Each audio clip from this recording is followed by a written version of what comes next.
o jirila otu nkeji gata elekere asaa nke ụtụtụ n'ụlọ mgbasa ozi Eko FM 100.7 Owerri. Anyị gbamoro nze ma mụọ ọzọ. Asị ihe ọbụla oge ya ruru ma mewe abụghị ụsa, ọ na-abụ kwara oge ya o were aka ya darara onwe ya atọ ntị n'ala. Anụrụ ikoro ndanda ebe achọkatakwanụ mma ekwu abịa gbaa ma ihe riri n'ikpeazụ. Gerenụ ya nnọọ bụ akụkọ ụwa na nkenke na nke ụtụtụ taa bụ Tọzụde abalị 18 nke ọnwa 12 afọ 2025 n'usoro ndị Igbo ji agụ ahịa ha tata bụ Nkwọ na mbụ. Gerenụ isiokwu ndị ahụ bụ isi anyị bịara nnọọ lecha anya wee si oke ka anyị malitekwawa okpo.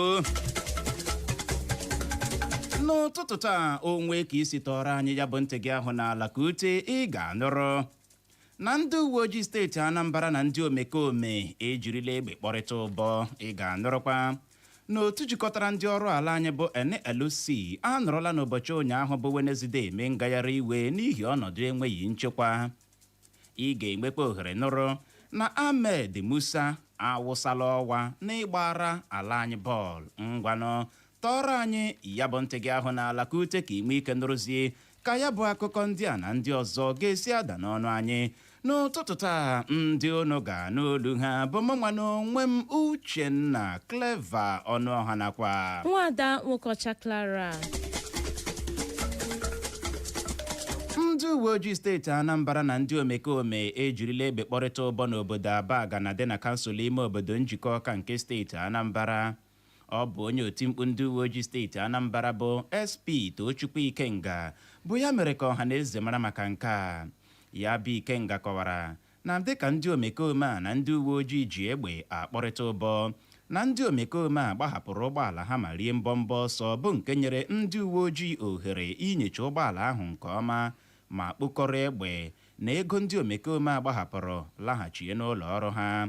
Ya bụ onye otimkpu ndị uwe ojii steeti Anambra gara n'ihu kọwaa na ngwa ihe ndị uwe ojii hụtara na ya bụ ụgbọala ndị omekome agbahapụrụ ma rie mbọmbọ ọsọ gụnyere otu egbe ogologo pọmpashọn, otu egbe bụ otu ọnụ ha ji aka ha rụọ, na ego a na-enyo enyo na ha zuru n'ohi bụ nke ọnụ ego ya dị 636,736 na narị naira asaa bụ 636,700 naira, tinyekwara ụgbọala ahụ ha gbahapụrụ na ọtụtụ ihe ndị ọzọ gosiri na ndị omekome a bụ nnọọ ndị omekome. Ya bụ onye otimkpu ndị uwe ojii steeti Anambra masịrị ndị bi na steeti ahụ obi ike na ndị uwe ojii steeti ahụ dị n'uchu n'ọrụ ha ịchụ mpụ na arụrụ ala ọsọ okwu edeala.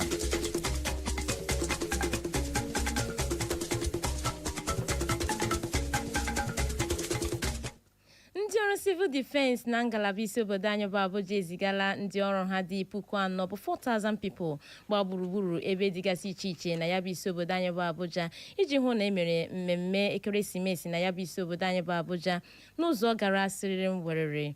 Ọ bụ onye otimkpu ya bụ ndị ọrụ civil defense n'isi obodo anyị bụ Abuja bụ Monica Ojobi bụ ya mere ka ọhaneze wee mara maka nke a site nnọọ n'akwụkwọ ozi ọ gbara n'anwụ n'ụbọchị ụnyaahụ bụ Wenezdee.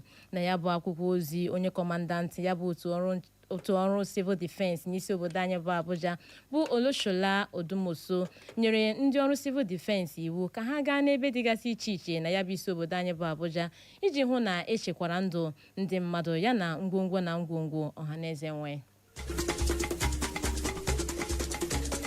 Gọvanọ steeti Sokoto bụ Ahmed Aliyu anọrọla n'ụbọchị ụnyaahụ bụ Wenezdee zigara ndị ụlọ nzukọ omeiwu steeti Sokoto ego atụmatụ mkpata na mmefu nke afọ 2026 bụ 2026 bọjetị bụ nke ọnụ ego ya dị narị ijeri naira 758.7 758.7 bilion naira. Ya bụ ego atụmatụ mkpata na mmefu a ka a kpọkwasara isiokwu ya ego atụmatụ mkpata na mmefu nke mmụbawanye akụnụba. Nke a na-abịa dịka ọnọdụ enweghị nchekwa na ihe isi ike nọ na-arị elu ọjị na ya bụ steeti Sokoto. Ya bụ gọvanọ steeti Sokoto gara n'ihu kwuo na a ga-awụnye ego ndị a n'okwu gbasatara nchekwa, agụmakwụkwọ, ọrụ mmepe obodo nakwa ọtụtụ ihe ndị ọzọ. Ahmed Musa apụtala ma mee ka ọhaneze mara na ọ wụsala ọwa n'ịgbara ala anyị bọọlụ bụ nke na-eweta ya na njedebe bụ afọ 15 ọ gbara ndị Super Eagles ala anyị bọọlụ. Ya bụ Ahmed Musa na-ekwu okwu ya kacha gbara ala anyị bọọlụ n'ọnụọgụgụ. O mere ka ọhaneze mara maka nke a site n'ọnọ ihe onyonyo vidiyo o wepụtara n'ọdọ nzirịta ozi soshal midia n'ehihie ụbọchị ụnyaahụ bụ Wenezdee, bụ ebe ọ nọ wee kpọla uche azụ bụ ka o si wee malite ịgbara ala anyị bụ Naijiria bọọlụ. Ọ dị nnọọ mkpa ime ka ị mara na ya bụ Ahmed Musa na-ekwu okwu ya so na ndị Super Eagles mabutere iko African Cup of Nations nke afọ 2013. Ka ọ dị o kelere ndị ya na ya so gbakọ bọọlụ, kelee ndị nkụzi otu egwu bọọlụ ya ma kelekwa ụmụafọ Naijiria ma ndị nọ n'ụlọ ma ndị nọ n'ụzọ ije maka nkwado ha nyere ya dịka ọ na-agbara ala anyị bụ Naijiria bọọlụ. Ndị otu jikọtara ndị ọrụ ala anyị bụ NLC eburula ụzọ zikọọ n'ụlọ ọrụ ha dị n'Abuja n'ụbọchị ụnyaahụ bụ Wenezdee, bụ ebe ha nọtọrọ ụdọ malite ime ngagharị iwe n'ihi ọnọdụ enweghị nchekwa ya na ọnọdụ akụnụba ọjọọ na-arị ibe ya elu n'ala anyị bụ Naijiria. Ọ dị nnọọ mkpa ime ka ị mara na onye isi ala Tinubu nọrọ n'abalị bọrọ ụbọchị ụnyaahụ bụ Wenezdee zute ndị ndu ya bụ otu jikọtara ndị ọrụ ala anyị bụ NLC, mana onye isi oche otu jikọtara ndị ọrụ ala anyị bụ Joe Ajaero kwuru na mkparịta ụka ha na onye isi ala Tinubu nwere enweghị otu mkpụrụ ọbụla ọ mịtara.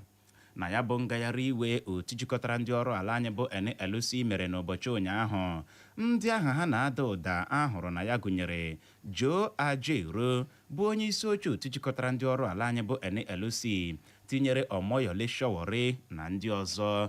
Na steeti Lagos nakwa na steeti Enugu ahụkwara ka ndị otu ya bụ otu jikọtara ndị ọrụ ala anyị bụ NLC zere n'igwe buru mpempe akpụkpọ edere ihe dịgasị iche iche na-akpọ oku ka akwụsị ọnọdụ enweghị nchekwa ya na oke ntọrọ a na-atọrọ ndị mmadụ n'ala anyị. Na nke yiri nke a, otu jikọtara ndị ọrụ ala anyị bụ NLC agwala ọchịchị etiti na nke steeti ka ha teta n'ụra ma rụọ ọrụ ha bụ ichekwa ụmụafọ Naijiria. Onye isi oche nke otu jikọtara nnukwu ndị ọrụ na mahadum ndị e nwere n'ala anyị bụ Comrade Mohammed Ibrahim gwara ya bụ ọchịchị etiti na nke steeti ha na ụmụafọ Naijiria enweghịzi nchekwa n'ebe ọbụla ha gara n'obodo anyị bụ Naijiria.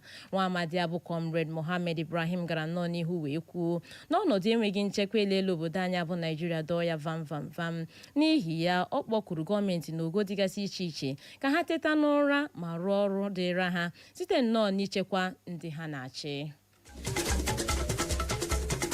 Anyị gbamọrọ nze ma ọzọ zochala ma gbachaa asị ebe ọkọ nyụrụ sị wụsara ya ọwa maka na ọkazi anaghị eju akpa amachie ya ọnụ. Ọ gwụla na ya bụ akụkọ ụwa na nkenke na nke ụtụtụ taa, mana tupu anyị achịkọba ya geghachikwa na isiokwu ndị ahụ bụ ahụ ya ebule ma sị hapụ ili dike. Ya bụrụ na ị geziri ntị nke ọma n'ụtụtụ a, ị ga-anụrụ mgbe anyị wetara gị akụkọ kwuru na ndị uwe ojii steeti Anambra na ndị omekome ejirila egbe kpọrịta ụbọ. Anyị mekwara ka ị nụrụ na otu jikọtara ndị ọrụ ala anyị bụ NLC anụrụla n'ụbọchị ụnyaahụ bụ Wenezdee eme ngagharị iwe n'ihi ọnọdụ enweghị nchekwa. Anyị mekwara ka ị nụrụ na Ahmed Musa awụsala ọwa na ịgbara ala anyị bọọlụ. N'aha Benjamin Joseph bụ onye chịkọbara akụkọ a, ka mụ onwe m bụ Uchenna Clever Ọnụọha nakwa Nwada Nwokocha Clara bụ ndị si n'olu ndị ngara mee ka ịghọta ya n'asụsụ Igbo ji asị nọrọ ebe ahụ emela ngagharị. O jiri nkeji 30 gata elekere 7 nke ụtụtụ anyị ga-alọghachi maka ihe omume anyị bụ nzukọ ome Igbo. Clara Isalachi. Uche Isalachi. Clara, tata bụ abalị 18 nke ọnwa Disemba afọ 2025. Manụ ha mata na-apụbeghị. Eziokwu. Ụgụrụ apụbeghị. Look at you. What is happening? Kedu ihe na-eme? Onye emebiela. Ọ dị egwu and onye ọbụla agba nkịtị. Onye ọbụla agba nkịtị. Mba, anyị ga na-eme gịnị? Anyị ga-agba eluigwe kọtapọt. Nobody is saying anything about it. Onye ọbụla agba nkịtị. Ndịkwa n'ihe a ga-eme n'uche. This all the all right. Nna anyị uche enwe ihe a ga-eme gị bekee gị gwa anyị. Ịchọghị na ahụọna m ụdịrị ihe dị otu a na mbụ. By this time, ụgụrụ apụọla. Early morning like this, ibili n'akwa ndina na-ara ahụ. Ibili n'akwa ndina na-ara ahụ. Eziokwu. Mana leenụ ka hiti na-asụ ugbu a. Hiti na-asụ ugbu ọ dị ka esi were n'ọkụ. Eziokwu. Hiti na-asụ ụdị ka hiti mere mgbe m tetere n'ụtụtụ. So what is happening? Mee check ha date. si ya ọkwa Disemba ka anyị nọ n'ime ya ka ndị o mere mistake ihe ahụ Nọvemba a na-asị na ọ Disemba na-echeki ha date ahụ very well after that n'ihi meziri ya bụrụkwa na ọkwa ihe ahụ Disemba so akụkọ agwụla gị si so ka ọ dị Igbo mọrọ nze ma ọzọ ngwanụ nọrọ ebe ahụ agagharịla agagharị ya bụrụ ma anyị lọghachie anyị arazie ya bụ dara ka ọ dị dadarara emekwala ngagharị nwune. In Isiala Mbano, a land of serenity, lush green landscape,